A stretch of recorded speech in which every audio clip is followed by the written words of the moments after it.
What made you break the bro code you swore was sacred? My best friend Liam's 8-year-old daughter Sophie came to my apartment at midnight with her backpack and her stuffed rabbit. When I opened the door, she whispered, "Uncle Derek, Daddy's friends are coming tomorrow and I need to hide." Her hands were shaking so hard she dropped the rabbit twice. I picked it up and asked what she meant by hiding. She pulled up her sleeve and showed me cigarette burns in a pattern on her forearm. Fresh ones and old scars. "The game room," she said quietly. "Only the special girls get picked for the game room, but if I'm broken, they won't want me." She was burning herself to become unsuitable. I called Liam immediately, my hands shaking. "What the hell is Sophie talking about?" He laughed that easy laugh I'd heard 1,000 times over 15 years of friendship. "Come on, man. You know how dramatic kids are. She probably saw something scary on TV. Bring her back and we'll sort it out." But his voice had this edge to it that made my stomach twist. Something in the way he said dramatic sounded rehearsed, like he'd been expecting this call. I hung up and looked at Sophie, who was staring at my floor. "How many other girls?" I asked. She held up both hands and counted on her fingers. 7, but I'm the oldest. The little ones don't understand the game yet. My phone buzzed with texts from Liam saying I was overreacting and needed to bring Sophie home right now, or he'd call the police for kidnapping. The custody threat, just like that. I called my sister Vanessa, who worked as a social worker. She arrived 20 minutes later in her pajamas and immediately photographed Sophie's arms. The burns were deliberate, spaced evenly, clearly not accidental. Vanessa's face went pale when Sophie described the game room in Liam's basement. How the men would arrive on Friday nights after the mothers dropped off their daughters. How Liam would choose which girl got picked based on who looked prettiest that week. Sophie said she'd been burning herself for 3 weeks trying to make herself ugly enough to avoid selection. Vanessa called her supervisor while I sat with Sophie, who was falling asleep on my couch. My phone kept buzzing with Liam's messages getting angrier. He said I was destroying our friendship over nothing, that Sophie had behavioral issues and made up stories for attention, that his lawyer would have me arrested by morning. But I couldn't ignore what I'd seen on that little girl's arm, or the terror in her voice when she talked about tomorrow night. The supervisor arrived at 1 in the morning and took Sophie's statement while recording everything. Sophie described 7 other girls whose mothers had weekend custody arrangements with their fathers. She named each girl and said they all tried different ways to make themselves less attractive. One girl, Mia, had pulled out chunks of her own hair. Another named Zoe wore dirty clothes and refused to bathe. They were 8-year-old children trying to protect themselves from something they didn't have words to describe. The supervisor called the police, and 2 officers showed up an hour later. They took Sophie to the hospital for a medical exam while I gave my statement about how she'd arrived. The officers seemed skeptical at first, treating it like a custody dispute rather than abuse. But when they saw the burns and heard Sophie's consistent story about the game room and the other girls, their attitude shifted. One officer called for a detective, while the other started making notes about the pattern Sophie had described. Detective Rita Alvarez arrived at the hospital at 3 in the morning. She was maybe 45 with gray hair pulled back tight and eyes that had seen everything. She interviewed Sophie for an hour while a specialized forensic nurse documented every burn mark. Sophie described the basement game room with its locked door and the camera setup that Liam's friend operated. She said the men would rate the girls and pick one for private time. Rita's face stayed professional, but I saw her hands clench when Sophie described being chosen twice before she started burning herself. Rita asked if Sophie could identify the other girls and their fathers. Sophie nodded and named them, including addresses she'd memorized from visiting their houses during playdates. Rita made calls while I sat in the waiting room, trying to process that my best friend since college was apparently running some kind of systematic abuse ring with other fathers. Liam, who'd been my roommate for 3 years, who'd been the best man at my wedding before my divorce, who I'd trusted with everything. At 6 that morning, Rita came out and said they were executing search warrants on 8 houses simultaneously. She needed me to stay available for more questions, but Sophie would be placed in emergency foster care until they sorted everything out. I asked if I could see her before they took her. Sophie was sitting on a hospital bed holding her rabbit when I walked in. She looked so small and scared. I told her she was brave and did the right thing. She asked if she'd get in trouble for telling secrets. I promised her the only people in trouble were the adults who hurt her. Rita drove me home as the sun came up. She said the coordinated raids would happen at 8, hitting all 8 houses at once so the fathers couldn't warn each other. She'd worked child exploitation cases for 12 years, and this pattern matched organized abuse rings she'd seen before. The basement game room, the rating system, the Friday night schedule. It was too organized to be isolated incidents. She said Liam's phone records showed a group chat with 7 other fathers that would be critical evidence. I sat in my apartment trying to understand how I'd missed this for years. All those Friday nights when Liam said he was having the guys over to watch fights. How he'd been weird about anyone coming over on weekends when Sophie visited. The time I'd stopped by unannounced, and he'd been angry instead of welcoming like usual. Signs I'd ignored because he was my best friend, and I trusted him completely. My phone rang at 8:30. Vanessa said the raids had gone smoothly, and they'd found camera equipment in all 8 basements. The fathers had been arrested, and the mothers were being interviewed about what they knew. Sophie's mother Natalie was at the police station crying, saying she'd had no idea anything was wrong. She'd noticed Sophie's burns, but believed Liam's explanation that Sophie was self-harming due to the divorce stress. Rita called at noon, asking me to come to the station for a formal statement. I spent 3 hours describing my 15-year friendship with Liam, trying to identify anything I'd seen that should have raised red flags. I mentioned the Friday night poker games that I'd never been invited to after Sophie started visiting, how Liam had gotten defensive when I'd asked to meet his poker buddies, how he'd installed those new locks on his basement door and said it was for security. Rita took notes on everything, and I felt sick realizing I'd accepted his explanations without question. The other fathers were being interviewed in separate rooms, and Rita said two had already started talking, trying to minimize their involvement. One claimed he'd only watched and never touched anyone. Another said Liam had pressured him into participating, and he'd felt trapped. Rita's expression made it clear she wasn't buying their excuses. The news broke that evening. 8 fathers arrested in coordinated raids on child exploitation ring. My phone exploded with messages from mutual friends asking if I knew about Liam's arrest. Some people were supportive, but others accused me of overreacting and destroying a good man's life over false allegations. One guy from our college friend group sent me a long message about false accusations and how I should have talked to Liam privately instead of involving police. I blocked him immediately. Vanessa called to warn me that some of the fathers' families were hiring expensive lawyers and planning to paint this as a conspiracy by vindictive ex-wives coaching children. Patricia Winters, one of the most aggressive family law attorneys in the state, was already representing 2 of the fathers. She'd given a press conference claiming the children had been manipulated by their mothers, and the real abuse was the false accusations destroying these men's reputations. But Rita had the evidence from the basements, including the camera footage. Over the next week, forensic teams processed all 8 houses. They found hundreds of videos on encrypted hard drives, documenting years of abuse. The videos showed the rating system Sophie had described, with the fathers scoring girls based on appearance before selecting one for the game room. Some videos were 2 years old, meaning this had been happening long before Sophie started burning herself. The youngest victim was 5 years old. Rita called me with updates, and each one made me feel worse about missing the signs. The preliminary evidence showed Liam had started this whole system 3 years ago after connecting with like-minded fathers in an online forum. He'd recruited them carefully, establishing trust, before revealing the real purpose of their Friday night gatherings. They'd created elaborate rules about selecting victims and maintaining secrecy. The group chat showed them joking about which girl would be chosen next and sharing strategies for keeping the mothers unaware. Natalie came to see me on Monday. She looked like she'd aged 10 years in a week. She sat in my living room and cried, asking how she could have missed this. Sophie had been visiting Liam every other weekend for 2 years. Natalie had never seen anything wrong beyond the normal adjustment issues of a child dealing with divorced parents. She'd noticed Sophie becoming anxious before visits, but thought it was separation anxiety from her. The burns had started 3 weeks ago, and Sophie had said she'd been experimenting with a lighter she found. Natalie had believed her because why would she lie about something like that? I told Natalie this wasn't her fault, but she just shook her head and kept crying. She said Sophie's therapist had expressed concerns about her anxiety levels 6 months ago, but Liam had convinced Natalie the therapist was overreacting and just wanted to bill more sessions. Natalie had switched therapists instead of investigating further. The preliminary hearing was scheduled for 3 weeks later. Rita said I'd need to testify about how Sophie had come to me and what I'd seen. The defense lawyers were already trying to suppress evidence and discredit Sophie's testimony. Patricia Winters filed motions claiming the search warrants were based on a hysterical child's fantasy and all evidence should be thrown out. She argued that Sophie had a history of attention-seeking behavior, citing school records where teachers had noted her dramatic storytelling during creative writing. The prosecutor, District Attorney Marcus Shaw, filed responses showing the search warrants were properly obtained based on physical evidence of the burns and Sophie's detailed, consistent statements. He attached the forensic medical report documenting burn patterns inconsistent with self-inflicted injury. An expert would testify the burns required another person to hold her arm steady while inflicting them. This contradicted Sophie's initial story about experimenting with a lighter,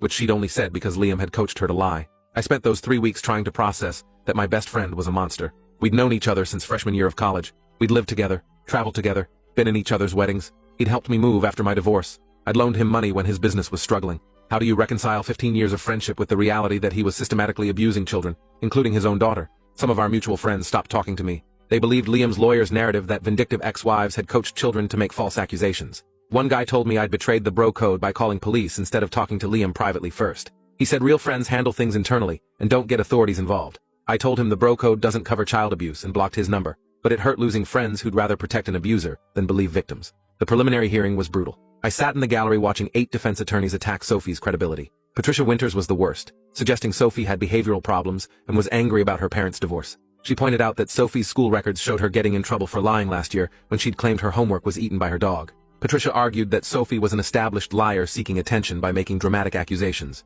But then the prosecutor played one of the videos found in Liam's basement. The courtroom went silent. You could hear Sophie crying off camera while Liam's voice directed someone else to start recording. The judge called a recess, and 3 of the defense attorneys huddled with their clients. By the time court resumed, 2 fathers had fired Patricia Winters and were negotiating plea deals. They'd realized a jury would see those videos and convict them immediately. Liam refused to take a deal. His new attorney, Gregory Stone, argued the videos showed poor judgment but not criminal abuse. Stone claimed the fathers had been documenting concerning behavior by their daughters, who were self-harming and needed intervention. He said the rating system was actually a mental health assessment tool they'd developed. The judge looked disgusted, but had to let Stone make his arguments for the record. The trial was set for 4 months later. In the meantime, all 8 girls were placed in therapeutic foster care with trauma specialists. Sophie was living with a woman named Dorothy, who had 30 years of experience with abuse victims. Vanessa arranged for me to visit Sophie once a month under supervision. The first visit was awkward. Sophie seemed smaller somehow, quieter. She'd stopped burning herself, but had started pulling out her eyelashes when she got anxious. Dorothy said it was a common response to trauma, giving victims a sense of control over their bodies when everything else felt chaotic. Sophie showed me drawings she'd made in therapy. Dark pictures with stick figures in basements and cameras and men with angry faces, but also some hopeful ones with rainbows and houses, and a girl holding a rabbit. Dorothy said the mix of dark and light was healthy, showing Sophie could still imagine a better future, despite what she'd been through. Two of the mothers came forward with information they'd been too scared to share initially. Liam had been blackmailing them with photos he'd taken during custody exchanges, threatening to claim they were unfit mothers if they asked too many questions. One mother, Rebecca, said she'd noticed bruising on her daughter Mia 6 months ago. When she'd asked Liam about it, he'd shown her a photo of Rebecca's car parked outside a bar at midnight. He'd said a judge would love to hear about her drinking problem and maybe she should focus on her own issues instead of making false accusations. Rebecca had backed off, terrified of losing custody. Another mother, Grace, had tried reporting concerns to CPS 10 months ago. The caseworker had investigated and closed the case as unfounded after Liam provided school records showing the girls had behavioral issues and were making up stories for attention. He'd been one step ahead, creating documentation that made the mothers look hysterical and the girls look unreliable. The system had failed these children because Liam had learned how to manipulate it. Rita was building a conspiracy case showing how Liam had orchestrated everything. He'd created the online forum that connected the fathers. He'd designed the rating system and selection process. He'd provided the camera equipment and taught the others how to encrypt their videos. The group chat showed Liam as the ringleader, with the others following his guidance. My testimony was scheduled for the second day of trial. I spent the night before reviewing my statement with the prosecutor. He warned me Stone would try to paint me as a disloyal friend seeking attention or trying to eliminate Liam from Sophie's life so I could replace him as her father figure. I needed to stay calm and stick to facts no matter what Stone accused me of. The courtroom was packed when I took the stand. I saw Natalie in the front row with the other mothers. Sophie wasn't there because she'd testified earlier via closed-circuit video to avoid facing Liam directly. I described that midnight knock on my door and Sophie's terrified face when she'd shown me the burns. I explained calling Liam and his defensive reaction, how his voice had sounded wrong, too casual, too dismissive. Stone's cross-examination was aggressive. He asked about my divorce and whether I was jealous of Liam's seemingly stable family life. He suggested I'd been looking for a way to hurt Liam because he'd remained close with my ex-wife. He brought up text messages where I'd complained about being lonely and implied I had inappropriate interest in becoming Sophie's primary male role model. The prosecutor objected repeatedly, but Stone had planted seeds of doubt. He asked if I had any evidence beyond a traumatized child's story. I pointed out the burns weren't a story, they were physical evidence. The trial lasted 3 weeks. The jury heard from forensic experts who analyzed the videos and testified about the systematic nature of the abuse. They heard from therapists who'd worked with the girls and documented consistent trauma responses. They heard from the mothers who'd been manipulated and blackmailed into silence. They heard from 2 of the fathers who'd taken plea deals and testified about how Liam had recruited and organized them. And they saw the videos, which were the most damning evidence of all. The jury deliberated for 6 hours before finding all 6 remaining defendants guilty on all charges.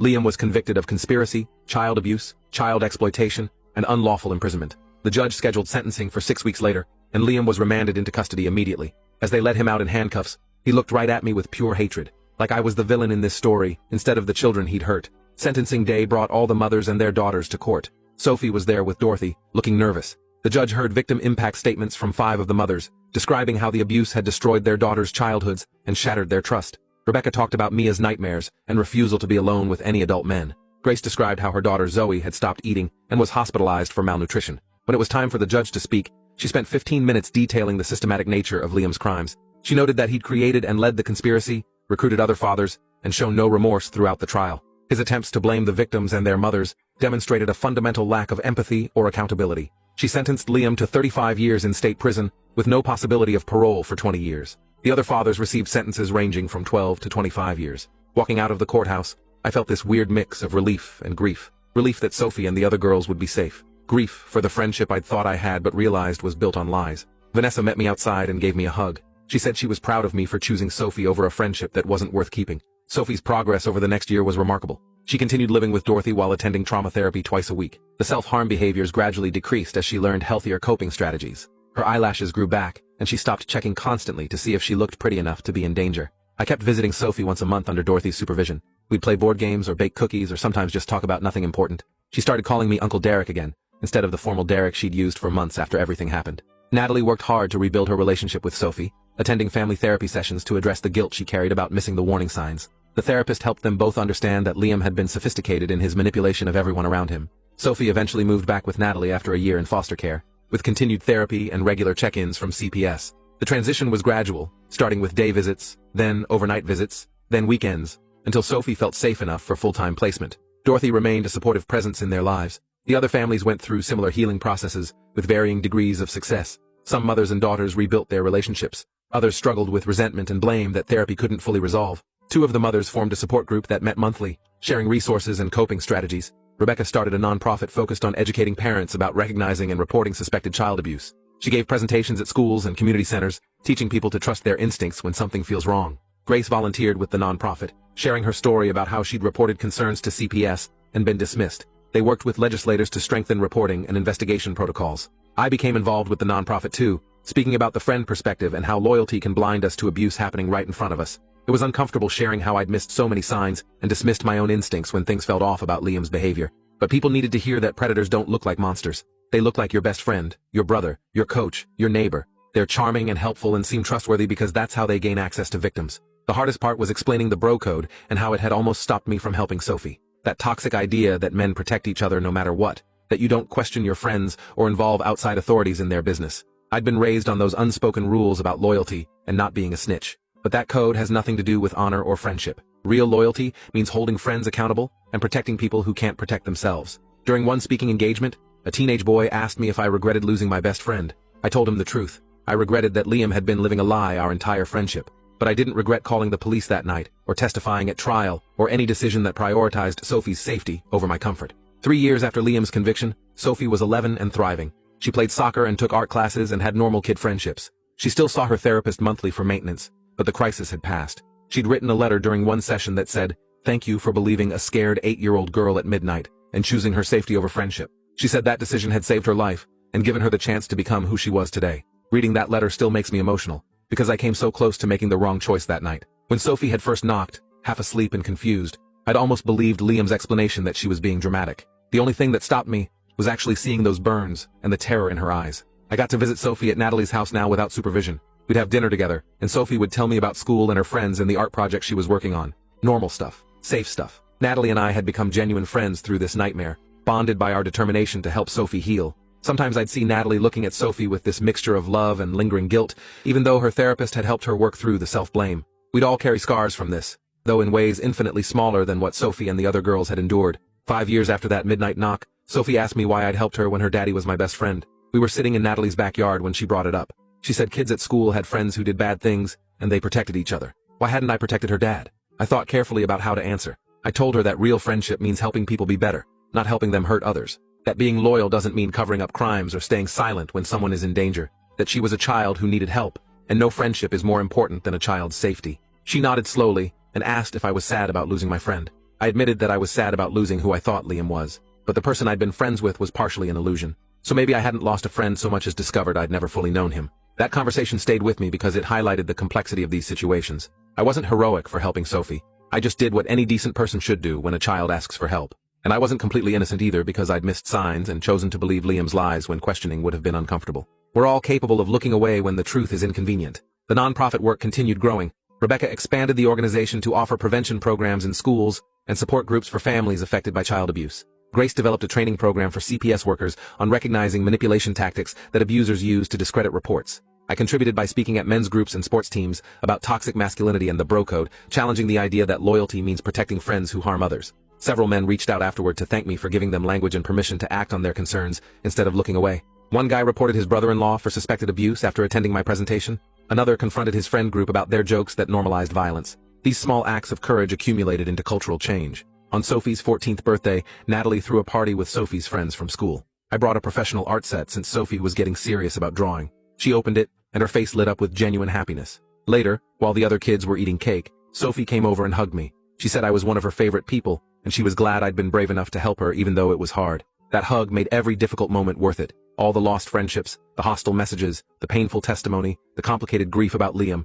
Worth it, because Sophie was safe and thriving and building a life free from the horror Liam had created. When people asked about my former best friend, I told the truth without dramatizing or minimizing what he'd done. Liam was serving 35 years for organizing and leading a child abuse ring. The friendship I'd thought we had was built on lies. I missed who I'd believed him to be, but that person had never fully existed, and I'd break the bro code again in a heartbeat if it meant protecting a child. By the time Sophie turned 16, she'd become an impressive young woman who'd transformed her trauma into purpose. She spoke at school assemblies about recognizing abuse and trusting your instincts when something feels wrong. She volunteered with the nonprofit, mentoring younger abuse survivors. She maintained good grades and had been accepted into a summer art program at a prestigious university. None of this erased what she'd been through, but it showed that trauma didn't have to define someone's entire life. I attended one of her speaking events at a high school and watched her tell her story with strength and clarity. She described the game room and the burns and the fear without falling apart. She explained how telling had saved her and 6 other girls. She talked about the importance of adults who believe children and act on that belief. When she finished, the students gave her a standing ovation.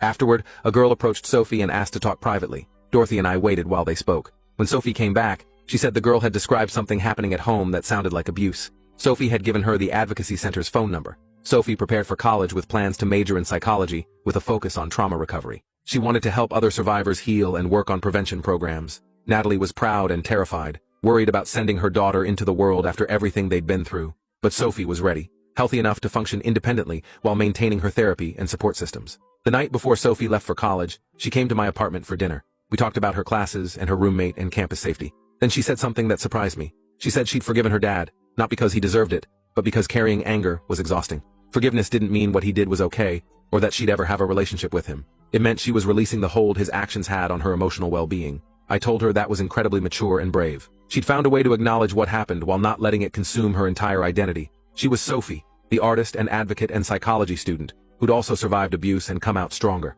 The trauma was part of her story, but not the whole story. That was the ultimate victory over Liam and what he'd tried to do to her. In my work with the nonprofit, I kept encountering men who struggled with similar situations. They'd discovered a friend or family member was abusing someone and felt torn between loyalty and doing the right thing. I'd tell them about Sophie knocking on my door and the choice I'd faced that night. How I'd almost believed Liam's dismissive explanation. How close I'd come to sending Sophie back into danger because confronting the truth was uncomfortable. These conversations seemed to help men understand that the bro code was designed to protect abusers. That real strength meant standing up for vulnerable people even when it cost you friendships. Several men reached out afterward saying my story had given them permission to act on their concerns. One guy reported his brother for suspected abuse. Another confronted his friend about concerning behavior around children.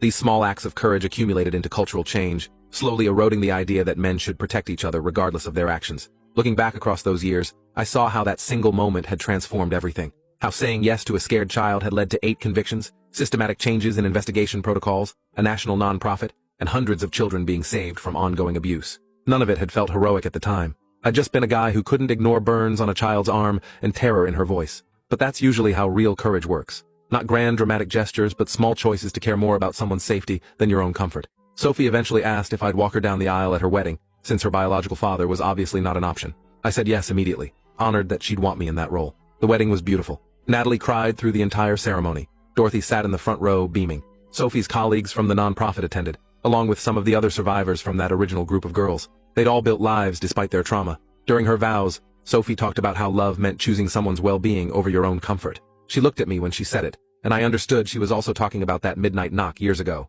At the reception, I gave a speech about Sophie's resilience and the incredible work she'd done transforming trauma into purpose. I talked about how proud I was to have played a small role in her journey. Then I raised my glass and said, here's to choosing courage, breaking toxic codes, and believing children. Later, as I watched Sophie dance with her spouse, Natalie came over and stood next to me. She said thank you for believing Sophie that night. Thank you for calling the police instead of trying to handle it quietly. Thank you for everything. I told her we'd all done it together, that Sophie's healing had been a team effort. But Natalie said it started with me opening that door at midnight and choosing Sophie over Liam. Everything else had flowed from that first moment of believing her. Appreciate you watching this far. If you enjoyed it, drop a like, leave a comment, and subscribe so you won't miss the next story.